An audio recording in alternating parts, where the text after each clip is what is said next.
안녕하십니까? 불안과 의심이 가득한 이 세상에서 변치 않는 약속을 찾아 헤매는 모든 분들에게 하나님의 평강이 함께하기를 기도합니다. 우리는 살면서 수많은 약속들이 깨어지는 것을 경험합니다. 하지만 오늘 우리는 결코 깨지지 않는 영원한 약속에 대한 이야기를 나누고자 합니다. 이 이야기가 여러분의 마음에 큰 위로와 희망이 되기를 바랍니다. 만약 오늘 이 말씀이 여러분의 영혼에 작은 울림이라도 준다면 좋아요를 통해 그 마음을 표현해 주시고 이 귀한 메시지가 더 많은 사람들에게 전달될 수 있도록 공유와 구독으로 함께해 주십시오. 여러분의 작은 손길 하나하나가 누군가에게는 절실한 희망의 빛을 전하는 통로가 될 수 있습니다. 여러분의 삶에 하나님의 축복이 가득하기를 소망하며 이제 이야기를 시작하겠습니다. 얼마 전 저희는 정말 놀라운 부흥의 현장을 목격했습니다. 바로 해변에서 열린 대규모 세례식이었습니다. 지난 24개월 동안 예수혁명이라 불리는 이 영적 운동을 통해 무려 8,600명이 세례를 받았고 정규 예배를 통해 세례받은 이들까지 합치면 총 1만 명이라는 경이로운 숫자에 이릅니다. 이는 1960년대와 70년대 혼란 속에서 방황하던 젊은이들이 예수님께 돌아왔던 예수운동 시절에도 보기 드물었던 뜨거운 부흥의 물결입니다. 하나님께서 지금 이 시대에 얼마나 놀랍게 일하고 계시는지를 보여주는 명백한 증거입니다. 유타에서 온 한 트럭 운전사의 이야기는 특히 감동적이었습니다. 그는 예수혁명 영화를 보고 마음에 큰 감동을 받아 예수님을 영접했고 매주 온라인으로 저희 예배에 참여해왔습니다. 그리고 마침내 세례를 받기 위해 그 먼 길을 한 걸음에 달려왔습니다. 이처럼 미국 전역에서 수많은 영혼들이 하나님의 부르심에 응답하는 기적이 일어나고 있습니다. 우리 인간의 약속은 얼마나 쉽게 깨어질 베스컨입니까? 결혼식장에서 검은 머리가 팥불이 될 때까지 사랑하겠다고 맹세하지만 그 약속을 끝까지 지키는 것은 결코 쉬운 일이 아닙니다. 어떤 예비신랑이 목사님에게 평생 한 여자만 사랑하겠다는 서약 부분을 빼주시면 $100를 드리겠다고 제안했다는 우스갯소리도 있습니다. 물론 목사님은 신부님이 더 많은 돈을 제안했다며 재치있게 거절했지만 이는 인간의 약속이 얼마나 연약한지를 보여줍니다. 하지만 하나님의 약속은 다릅니다. 하나님의 약속은 마치 우리가 사용하지 않고 서랍 속에 넣어둔 상품권과 같습니다. 통계에 따르면 미국에서만 무려 $58억 달러에 달하는 상품권이 사용되지 않은 채 방치되어 있다고 합니다. 성경에는 믿는 자들을 위한 3,000가지가 넘는 약속이 기록되어 있다고 합니다. 하지만 우리는 그 약속들을 얼마나 붙들고 살아가고 있습니까? 하나님께서는 우리에게 결코 너를 혼자 두지 않겠다고 약속하셨습니다. 이사야서 41장에서 주님은 말씀하십니다. 두려워하지 말라 내가 너와 함께 함이라 놀라지 말라 나는 내 하나님이 됨이라 내가 너를 굳세게 하리라 참으로 너를 도와주리라 참으로 나의 의로운 오른손으로 너를 붙들리라. 예수님께서도 내가 결코 너희를 버리지 아니하고 너희를 떠나지 아니하리라고 약속하셨습니다. 이 말씀의 원어적 의미는 절대로, 결코, 결단코 너를 떠나지 않겠다는 강력한 다짐입니다. 또한 하나님께서는 우리가 인생의 깊은 물과 뜨거운 불을 지날 때에도 함께 걷겠다고 약속하셨습니다. 이사야서 43장 2절입니다. 내가 물 가운데로 지날 때에 내가 너와 함께 할 것이라 강을 건널 때에 물이 너를 침몰하지 못할 것이며 내가 불 가운데로 지날 때에 타지도 아니할 것이요 불꽃이 너를 사르지도 못하리니 다윗은 시편 23편에서 내가 사망의 음침한 골짜기로 다닐지라도 해를 두려워하지 않을 것은 주께서 나와 함께 하심이라고 고백했습니다. 여러분이 지금 어떤 어려움을 겪고 있든 하나님은 바로 여러분 곁에서 함께 걷고 계십니다. 그리고 예수님께서는 반드시 다시 오시겠다고 약속하셨습니다. 요한복음 14장에서 너희는 마음에 근심하지 말라 하나님을 믿으니 또 나를 믿으라.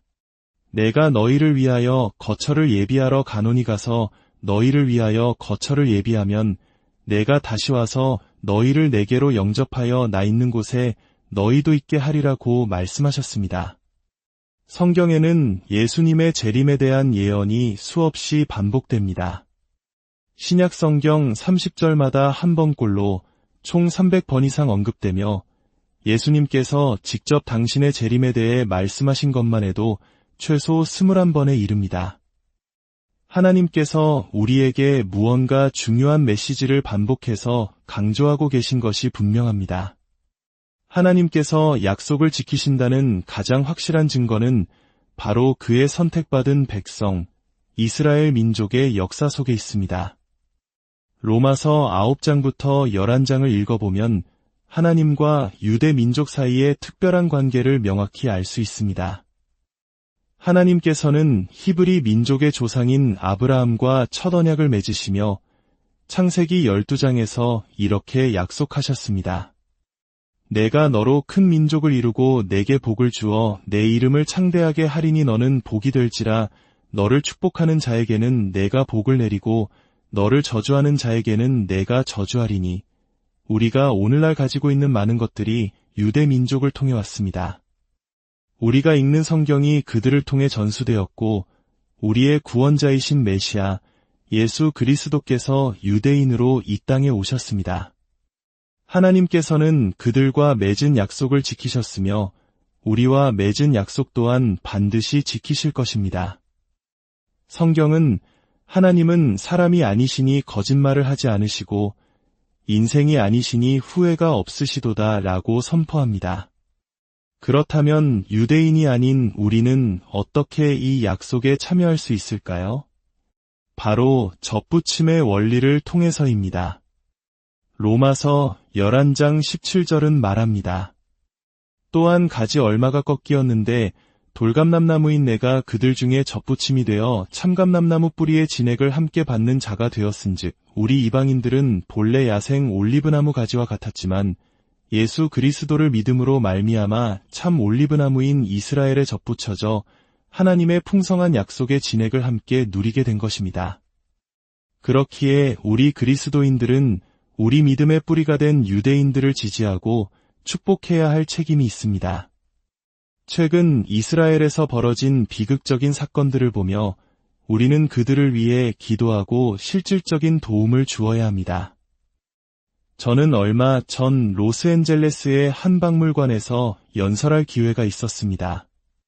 그곳에 모인 유대인들에게 저는 이렇게 간증했습니다. 저는 17살 때 마약에 빠져 인생의 길을 잃고 방황하던 소년이었습니다. 그때 누군가 제게 예수 그리스도를 전해주었고 그분을 만난 후 제 삶은 완전히 바뀌었습니다. 그리고 성경을 읽으며 여러분이 바로 하나님께서 선택하신 민족이라는 것을 알게 되었습니다. 오늘 저는 그리스도인으로서 여러분을 사랑하고 지지하기 위해 이 자리에 섰습니다. 또한 우리는 동료 기독교 지도자들과 함께 방탄구급차 한 대를 이스라엘에 기증했습니다. 테러리스트들이 부상자를 돕는 구급대원들까지 공격하는 참혹한 상황 속에서 이 방탄구급차는 생명을 구하는 소중한 도구가 될 것입니다. 구급차 옆면에는 예레미야 29장 11절 말씀을 새겨 넣었습니다. 너희를 향한 나의 생각을 내가 안하니 평안이여 재앙이 아니니라 너희에게 미래와 희망을 주는 것이니라. 이것이 바로 예수 그리스도의 이름으로 우리가 그들에게 전하는 메시지입니다.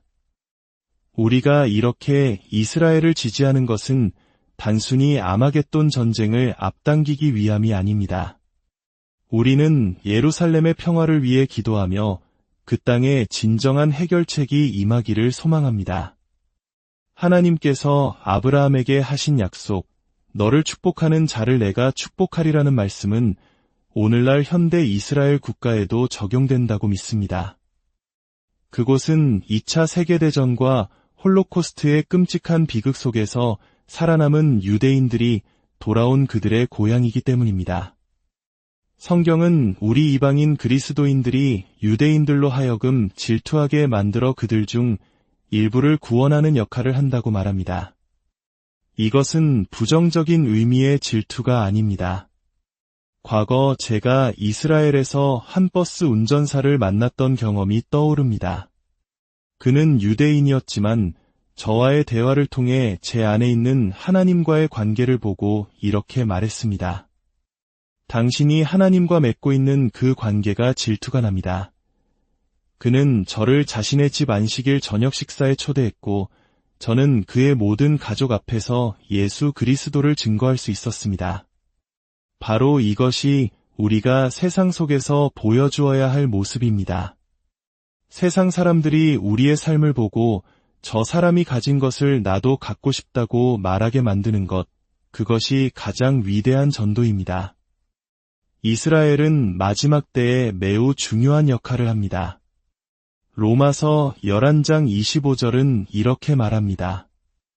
이 신비를 너희가 모르기를 내가 원하지 아니하노니 이 신비는 이방인의 충만한 수가 들어오기까지 이스라엘의 덜어는 우둔하게 된 것이라 그리하여 온 이스라엘이 구원을 받으리라. 지금은 많은 유대인들이 예수님을 메시아로 알아보지 못하는 영적 무딤 상태에 있지만 마지막 때가 되면 이방인의 구원받을 숫자가 다 차고 그 후에 온 이스라엘이 주님께 돌아오는 놀라운 역사가 일어날 것입니다.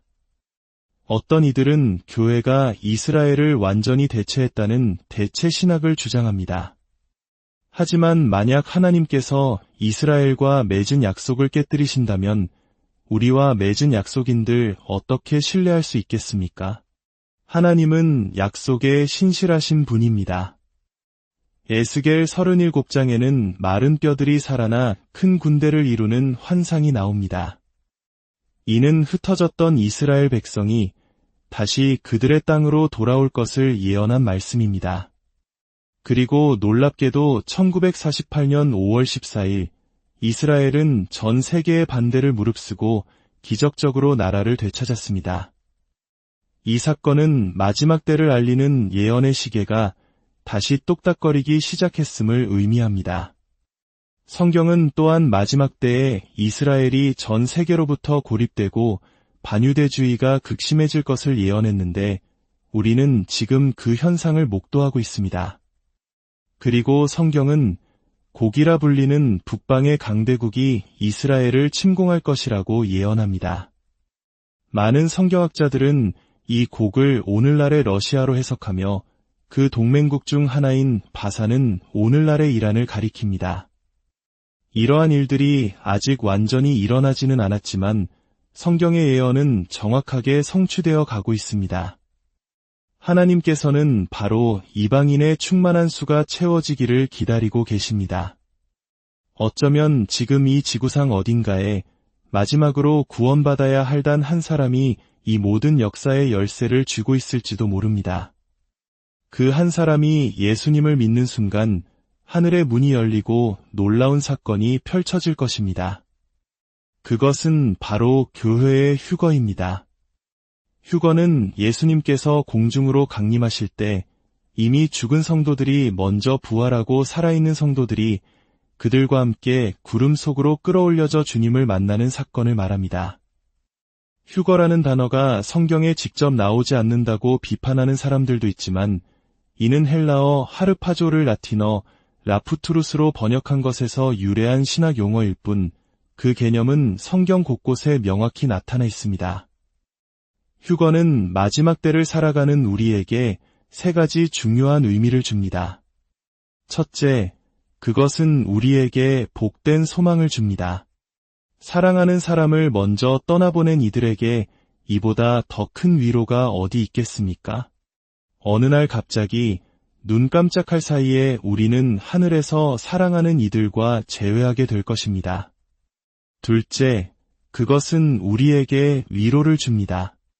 사도 바울은 데살로니가전서 4장에서 휴거에 대해 설명한 후 그러므로 이러한 말로 서로 위로하라고 권면합니다. 셋째, 그것은 우리가 거룩한 삶을 살도록 동기를 부여합니다. 요한일서 3장 3절은 주를 향하여 이 소망을 가진 자마다 그의 깨끗하심과 같이 자기를 깨끗하게 하느니라고 말합니다. 예수님께서 언제 오실지 모른다는 사실은 우리로 하여금 매 순간 깨어 기도하며 정결한 삶을 살도록 이끕니다. 그렇다면 휴거는 언제 일어날까요? 정답은 아무도 모른다입니다. 예수님께서도 그 날과 그때는 아버지만 아신다고 말씀하셨습니다. 과거의 특정 날짜를 예언하며 사람들을 혼란에 빠뜨렸던 이들이 있었지만 그것은 모두 잘못된 것이었습니다. 휴거는 오늘 밤이 될 수도, 내일이 될 수도, 혹은 10년 후가 될 수도 있습니다. 다만 한 가지 확실한 것은 그것이 눈 깜짝할 사이에 순식간에 일어날 것이라는 점입니다. 휴거는 예수님의 재림과는 구별되는 사건입니다. 휴거는 은밀하게 공중에서 일어나며 주님께서 그의 신부인 교회를 데리러 오시는 것입니다. 반면 재림은 모든 사람이 볼 수 있도록 공개적으로 지상에서 일어나며 주님께서 그의 신부와 함께 심판을 위해 오시는 것입니다. 이 모든 말씀은 오늘 우리에게 무엇을 의미할까요? 만약 당신이 그리스도인이라면 영적으로 깨어 있으십시오. 로마서 13장 11절은 자다가 깰 때가 벌써 되었으니 이는 이제 우리의 구원이 처음 믿을 때보다 가까웠음이라고 말합니다. 어둠의 일을 벗고 빛의 갑옷을 입으십시오. 예수 그리스도로 옷 입고 정욕을 위하여 육신의 일을 도모하지 마십시오. 그러나 만약 당신이 아직 그리스도인이 아니라면 이 말씀은 두려운 경고일 수 있습니다. 예수님께서는 두 사람이 밭에 있음에 한 사람은 데려가고 한 사람은 버려둠을 당할 것이요 라고 말씀하셨습니다. 한 사람은 데려감을 당하고 다른 한 사람은 남겨질 것입니다. 남겨진 자들은 이 땅에서 극심한 환난을 겪게 될 것입니다. 어떻게 해야 남겨지지 않을 수 있을까요? 바로 지금 예수 그리스도를 당신의 삶에 영접하는 것입니다. 당신이 죄인임을 인정하고 당신의 죄를 위해 십자가에서 죽으시고 부활하신 예수님을 구주로 믿고 당신의 삶의 주인으로 모셔드리는 것입니다. 주님께서는 지금도 당신의 마음 문을 두드리고 계십니다. 볼지어다 내가 문 밖에 서서 두드리노니 누구든지 내 음성을 듣고 문을 열면 내가 그에게로 들어가 그와 더불어 먹고 그는 나와 더불어 먹으리라. 어린 시절 잘못을 저질렀을 때 아빠 오시기만 해봐라는 어머니의 말씀이 두려웠던 기억이 있으십니까? 하지만 착한 일을 하고 아버지를 기다릴 때는 설레는 마음으로 달려가 안길 수 있었습니다. 하나님과의 관계도 마찬가지입니다. 우리가 주님과 올바른 관계 안에 있다면 우리는 주님, 어서 오시옵소서 라고 외치며 그분의 오심을 기쁨으로 맞이할 수 있습니다. 지금 이 시간 당신의 선택은 무엇입니까? 주님과 올바른 관계를 맺고 준비하시겠습니까? 아니면 세상에 남겨지시겠습니까? 저는 여러분이 예수님을 영접하고 그의 재림을 준비할 수 있도록 기도로 돕고 싶습니다. 함께 기도하겠습니다. 사랑의 하나님 아버지, 우리에게 영원한 약속의 말씀을 주심에 감사드립니다. 우리를 사랑하사 독생자 예수님을 이 땅에 보내주시니 감사합니다. 주 예수님, 저의 죄를 위해 십자가에서 죽으시고 부활하심을 믿습니다. 지금 이 시간 제 마음의 문을 엽니다. 제 안에 들어오셔서 제 삶의 주인이 되어주시고 저의 모든 죄를 용서하여 주옵소서. 주님이 다시 오실 그날을 준비하며 살게 하시고 세상 끝날까지 주님과 동행하는 복된 삶을 살게 하옵소서. 이 모든 기도 우리를 구원하신 예수 그리스도의 이름으로 기도드립니다.